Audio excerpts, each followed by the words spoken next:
Your business has a scent, and if it drastically changes or you lose it altogether, then you're going to lose your clients too. Hi, my name is Victoria. I'm a freelance digital business manager. I like to think of myself as an organizer of entrepreneurial chaos, and today we are talking about your branding. Okay, I have a little game to play with you guys. So first off, check out this little ad that I made just using Canva, and let's point out a few things that we notice about it. What do we notice? We notice that the main background color is like blue and purple. We've got some green accents in here. We've got a little bit of purple font. Take a look at the font itself. We've got this like big bubbly semi-cursive, semi-regular print, and we've got sort of this handwriting print in the smaller text here. And we can see a few elements in the background, like these star shapes that are kind of just adding some decor.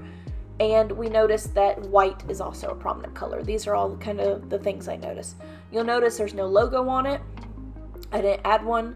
And of course you'll notice the book, which is the main promotional part of this clip. Now imagine that you saw this ad on something like Facebook or Google, and maybe it intrigued you enough that you decided to click whatever link was attached to it.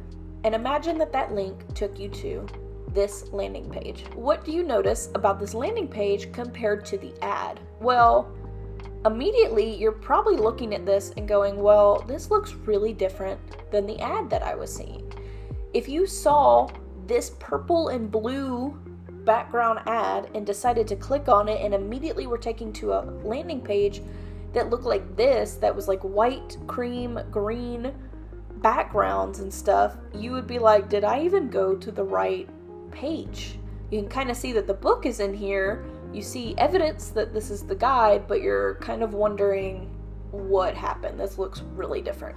So imagine your clients and yourself when you're a consumer, you're like a bloodhound and you're following a scent. The scent is your brand, okay?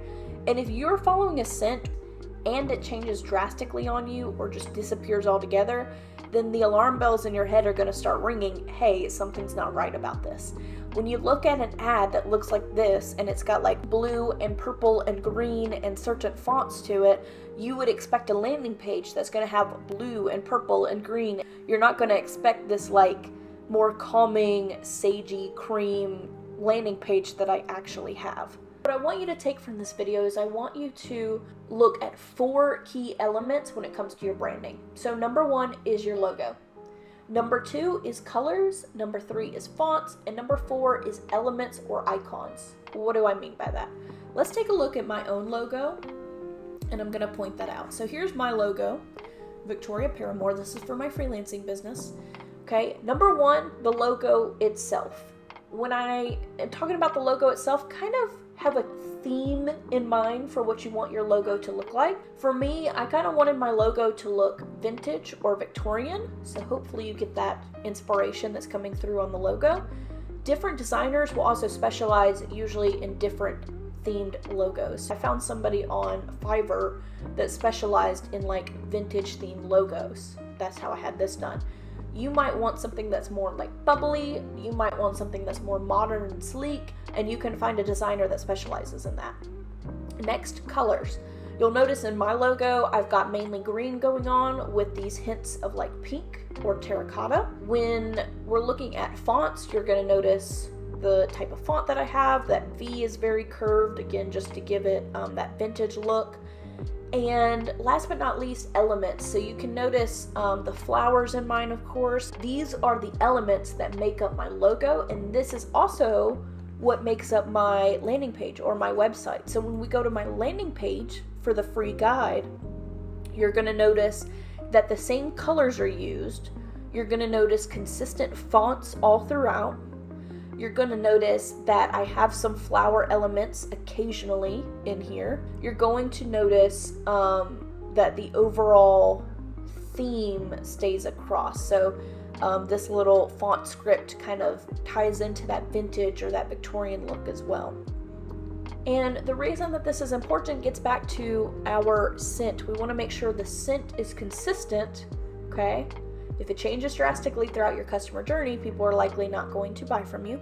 So Going back to the beginning, let's take a look at that initial ad that we had, which was like blue and purple and green, and it in no way reflected our brand. It in no way reflected what the landing page would look like afterwards, and it would be a big shock if somebody went from this ad to the landing page after. They would probably be wondering how they ended up on that landing page.